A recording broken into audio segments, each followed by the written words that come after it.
of the 33, how I like to employ, doesn't matter what side they're on, that our buck and our stud are interchangeable. I like to have your backer stacked. I don't want thought process. No more than 4 yards.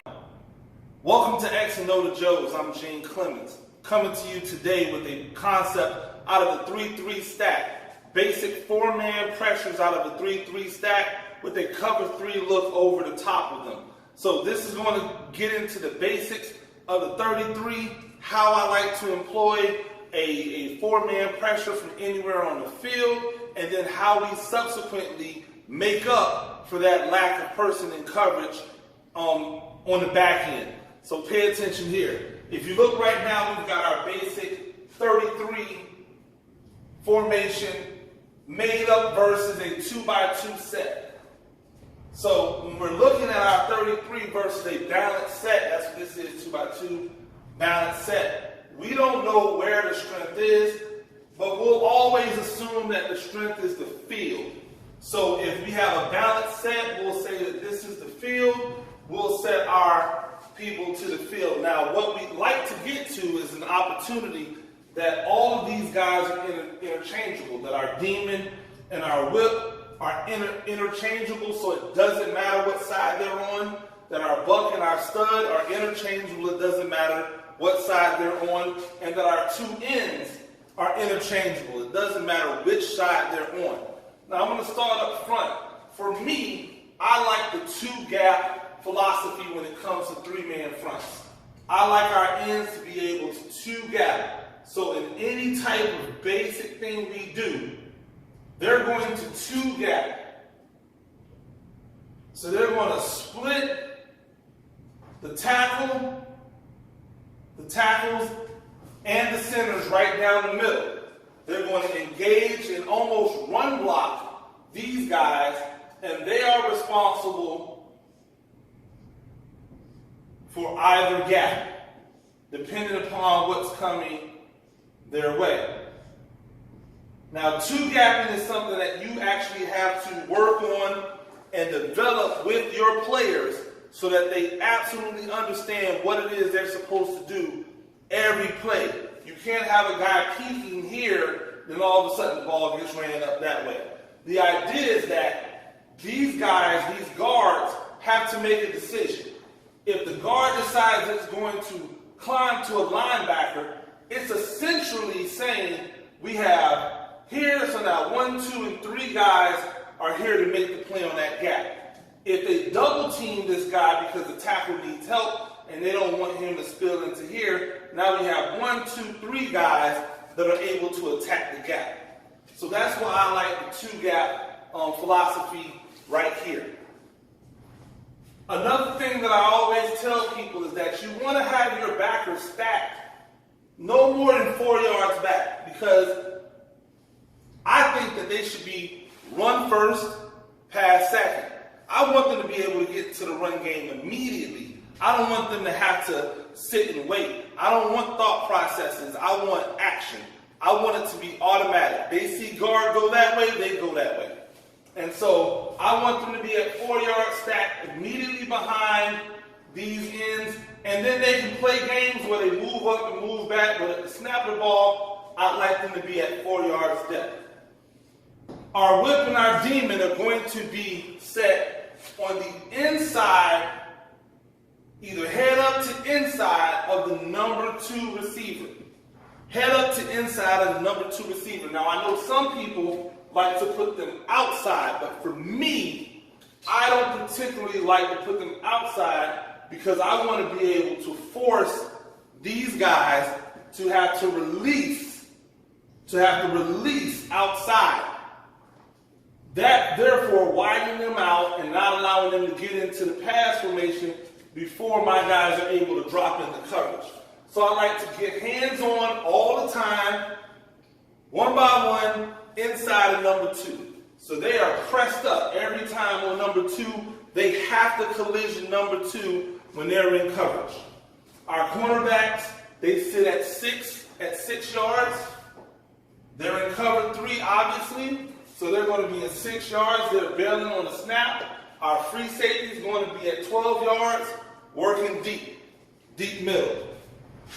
So, what do our four-man pressures consist of? The four-man pressures consist of anything that we can do that allows us to draw on a pressure from any one of these five positions. So any one of these five positions allows us to be able to bring a fourth guy and still play coverage behind. I'll explain in a second. So first of all, when you're talking about cover three, you want to make sure that your cornerbacks and your free safeties understand this is not man. Cover three is not man, regardless of what they see out there in front of them, regardless of what they believe. Cover three is never going to be man. One of the ways you help them understand this is how you align them. I like to align the cornerbacks inside of number one. If you align them inside of number one, then they immediately get the idea that this is not their man, that they have a zone. So if you look up in this red area, this is the zone that they have. And within that zone, they are trying to make sure that we don't let anything get completed in that red area that's anything deep. Those are the big plays, the explosive plays that we want to limit our teams to. So when they drop, they really want to drop to an area that allows them to be in between number two and number one. They don't want to just simply drop straight back and try to play the outside, because now they're wasting their biggest defender, which is the sideline. So if they drop back and they go in between two and one, then that allows them to play both verticals at the same time. So now if you get a double vertical move from number one and from number two, they're in position to play both of those balls. And the only way you can play both of those balls is to aim to that area. So we want to make sure that our cornerbacks and our free safety, but really our cornerbacks, understand that they are playing a zone and they are not playing man. When you're talking about underneath coverage in the cover three, you want to make sure that you have your field zones covered. You can see here in the blue, I have the field zones where we're going to be covering with our underneath. That means that these five people are responsible for these field zones. Now what we'll go into is in the four-man pressure, one of these guys are going to blitz. And when one of these guys blitz, everybody else has to know what they're supposed to do in exchange, which means that everyone has to know every job so that when one person blitzes, the other person takes the slack up. And so between these five guys, they're going to cover these four zones, which is all of our underneath things. So we have a hook to curl, a curl to flat, a hook to curl, a hook to curl, and a curl to flat that are going to be covered by these five guys. Okay, so now four-man pressures. You got to remember, you want to keep it simple for your players while also making it understandable and relatable to everybody on the field. So I like to just call my one-man pressure by the name of the position that I have. So this is a whip, that's the buck, that's the Mike, that's the stud, that's the demon. It can work for whatever name you give your guy, and I call it whatever the name of those guys are. Now, with my stack backers, those blitzes are going to be one where they can either hit the C gap or the B gap. C gap or B gap. With the Mike, it's either A gap.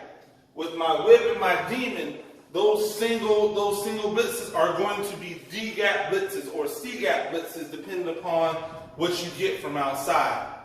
So if I'm going to run a one-person blitz, and I'll start with the Mike because that's always a good one. I call that Mike.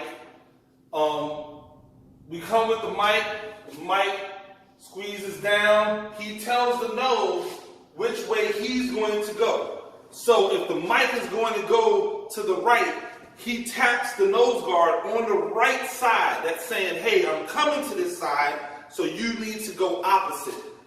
He taps him on the right side. That nose hits here, he hits there. Now, if the nose is good because it's been two gapping, this center is going to try to get hands on that nose so that the nose can't drive him back. That's going to allow this mic to come free through the gap. Now, what happens behind that? It's very simple. You can see the coverage zones from there. The demon covers curl to flat. The whip covers curl to flat. The buck has hook to curl. The stud has hook to curl. Simple enough. Now, when we go and we run our buck and our stud, they do the same thing except they do it from out here. The mic is going to replace whomever is the person that goes. So, if we call a buck and he screws down and he tells that end the same thing. Hey, I'm coming outside or I'm coming inside. So if he taps and he says, hey, I'm coming inside, the end nose is going to work to the C gap and then the buck is going to hit the B gap. So once again, we go to attack, the end comes through that outside shoulder of the tackle to pull the tackle with him. The buck comes through the B gap. What happens is the mic now replaces to the buck to be able to take care of the hook to curl area. Same thing on the other side with the stud. If the stud lines up and he goes in, the mic is going to replace what he's doing. So he comes and he comes down, he tells the end, hey, I'm going outside. The end goes, boom. He goes there, outside. The mic replaces the hook to curl area. And those are our basic four-man pressures from the stack backer positions. Now things change a little bit when it comes to our outside whip and demon. Because they're curl to flat, when they come off and they're automatic C-gap, D-gap rushers, we know that whatever side we call the end knows that they're going to go to the B-gap. And that demon and or whip are going to come off edge. Which means that not only does the stud have to cover the curl to flat now, but the mic has to cover the hook to curl. So, what happens? This end, this demon's coming, the end shoots through, demon screws, comes off edge, this stud works, curl to flat, this mic works, hook to curl. Now, we want to always collision 2 and 2 goes vertical, which means that when the stud goes through, if 2 goes vertical, he's going to collision number 2 and make sure that number 2 can't get a clear route vertical so that the mic can get over the top. The buck on this side still has his normal job. The whip on this side still has his normal job. On the opposite side, we get our whip blitz, four-man pressure. The whip comes off edge, this end knows that it's going B-gap, so it goes through that inside leg or inside shoulder of the tackle. The whip comes off edge, the B buzzes and goes curl to flat. The mic goes hook to curl. Everybody does their normal job on the back side. 2-gap, 2-gap. So, as you can see, we're able to bring 5 different four-man pressures from the same cover 3 look where everybody understands their job without being vulnerable to the 4 verticals, because we have our cornerbacks playing in between 2 and 1, we have collisions on number 2, and then we have our hook to curl defenders getting over the top of number 2 vertical and carrying them deep if that's where they stay.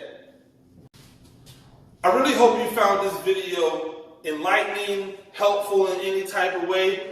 Stay tuned, because I'll be back talking more about the 3-3 stack and a lot of other defensive schemes and defensive blueprints. We'll be talking offense. But what I really need you to do is to hit that subscribe button. Really, you got to like, you got to subscribe so that I can continue to give you this content and it can help to build this channel to where I would love to be able to build it and be able to give knowledge to everybody that's looking to either supplement their knowledge or just to learn a new scheme if that's what they're interested in doing. Until next time, this is X and O's to Joe's. I'm Gene Clements.